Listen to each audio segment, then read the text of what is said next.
कहते हैं not necessarily. So Switzerland has an option called retirement visa. Okay. अगर आपका एक्स इनकम विदाउट वर्किंग अगर आपको स्विट्जरलैंड के बाहर बनता है तो आप वहां जाके सेटल हो सकते हो, राइट?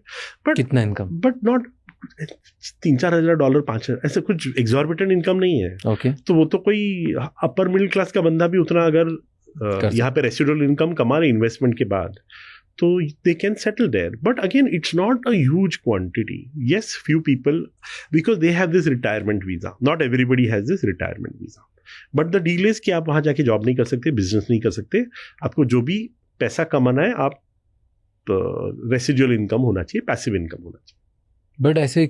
बट क्यों फिर कुछ रईस इंडियंस वहाँ पे ले लेते हैं, स्विट्जरलैंड बेस्ड एंटिटीज बना देते हैं? सो अगेन स्विट्जरलैंड में बिकॉज मनी रहते का हैं. प्रोटेक्शन वहाँ पर है ना कि आप कितना भी पैसा वहाँ पार्क करो तो इट्स लाइक टैक्स. क्या होता है, एक्सप्लेन.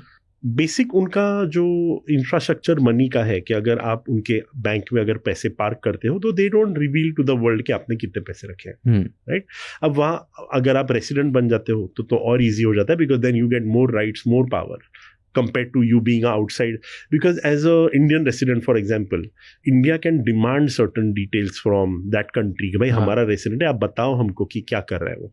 लेकिन आप वहाँ मूव हो गए, आप वहाँ के रेसिडेंट बन गए, वहाँ का पासपोर्ट तो हाँ, फिर तो इंडिया के नॉट डिमांड ना, अब वो आप उनके आदमी हो गए. तो ये एक एडवांटेज लोगों को मिल जाता है. तो इसीलिए बहुत पैसे कमाने के दे यूजुअली मूव.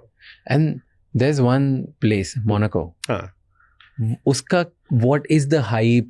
क्यों ऐसे बोलते हैं कि बहुत सारे multi millionaire billionaires from the world, पूरी दुनिया से लोग वहां पे चले जाते हैं, शिफ्ट हो जाते हैं, वहां पे अपना मनी रखते हैं, वो घर खरीद लेते हैं वगैरह. शिफ्ट इतने लोग नहीं होते, मतलब they love to spend, weather वहां पे अच्छा होता है, बट वहां की रेसिडेंसी ले लेते हैं. वाई?